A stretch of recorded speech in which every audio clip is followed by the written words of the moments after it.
No coração de Portugal, envolta no mistério do amanhecer, ergue-se uma estrutura que desafia o tempo. Esta é a Cava de Viriato, uma das mais enigmáticas fortificações da Península Ibérica. Um octógono quase perfeito, com 2 km de perímetro e 38 hectares de área, que durante séculos tem alimentado debates e lendas.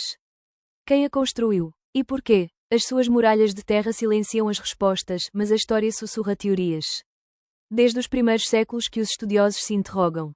Seria um acampamento romano, uma fortaleza islâmica ou uma cidadela medieval? Cada época deixou a sua marca nas hipóteses, cada investigador uma peça neste complexo quebra-cabeças.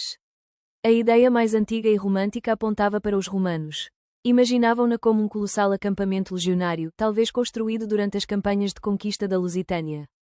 Mapas antigos e a grandiosidade da obra pareciam apoiar esta visão. Uma estrutura de tal magnitude e precisão geométrica só podia ser obra do gênio militar de Roma. A sua planta octogonal, no entanto, era invulgar para os acampamentos romanos, que eram tipicamente retangulares. Este detalhe começou a lançar as primeiras dúvidas sobre a sua origem romana. A ausência de vestígios arqueológicos romanos significativos dentro da cava também enfraquecia esta teoria. Depois, surgiu a hipótese islâmica. Durante a ocupação muçulmana da Península Ibérica, entre os séculos 8 e 12, muitas fortificações foram erguidas ou adaptadas. A cava poderia ter sido uma almetaçava, um campo entrincheirado usado para cercar cidades ou como base para campanhas militares. Alguns estudiosos argumentavam que a geometria e a técnica de construção em terra batida eram consistentes com algumas práticas de engenharia islâmica. Viseu foi, durante séculos, uma cidade de fronteira entre o mundo cristão e o muçulmano, tornando plausível a construção de uma estrutura defensiva desta escala. Contudo, tal como com a teoria romana, a falta de provas materiais islâmicas no local deixou esta ideia em suspenso, como mais uma possibilidade fascinante, mas não comprovada. E aqui entramos na teoria hoje mais aceite pelos historiadores e arqueólogos.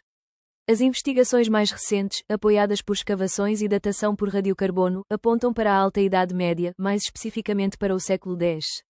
Neste período, Viseu era um ponto estratégico crucial na reconquista cristã. A cava teria sido construída como um grande acampamento militar fortificado, ou um arrábita, destinado a albergar as tropas cristãs que se preparavam para consolidar o domínio na região do Mondego. A sua função seria a de um centro logístico e de concentração de forças, uma base de operações para a expansão do reino.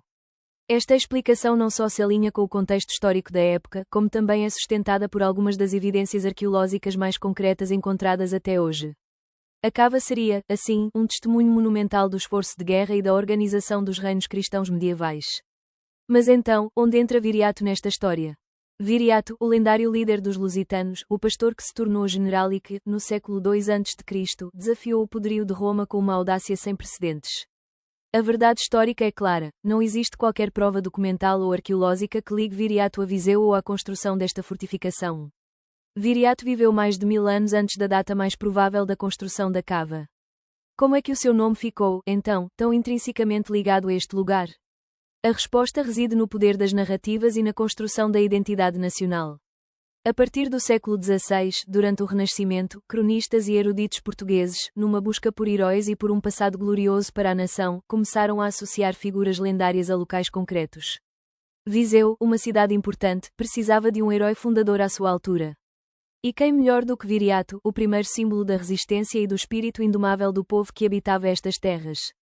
Foi o frade Bernardo de Brito, na sua obra, Monarquia Lusitana, quem popularizou a ideia de que Viseu teria sido a corte de Viriato. Ele descreveu a cava como o acampamento onde o líder lusitano treinava os seus guerreiros e planeava as suas batalhas contra os exércitos romanos. Esta associação, embora sem qualquer fundamento histórico, era poderosa.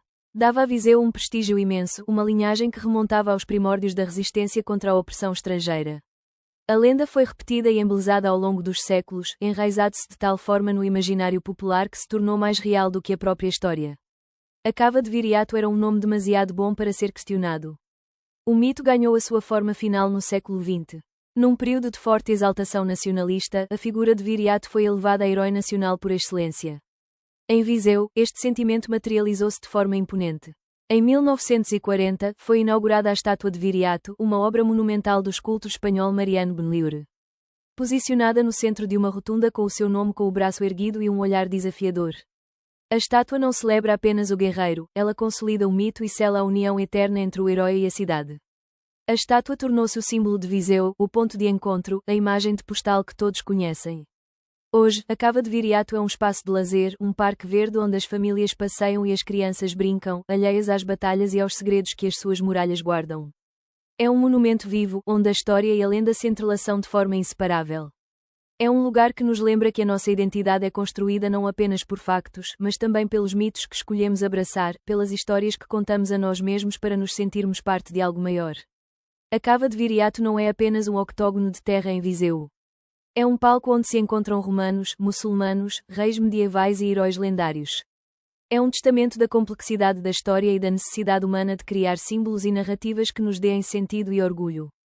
Da próxima vez que olhar para estas muralhas antigas, lembre-se que está a olhar para séculos de perguntas, para um mistério que talvez nunca seja totalmente resolvido, mas cuja lenda já conquistou a imortalidade. Obrigado por nos acompanhar nesta viagem ao coração de um dos maiores enigmas de Portugal. Se gostou de desvendar este mistério conosco, deixe o seu gosto, partilhe e subscreva o canal para mais histórias fascinantes como esta. Até à próxima!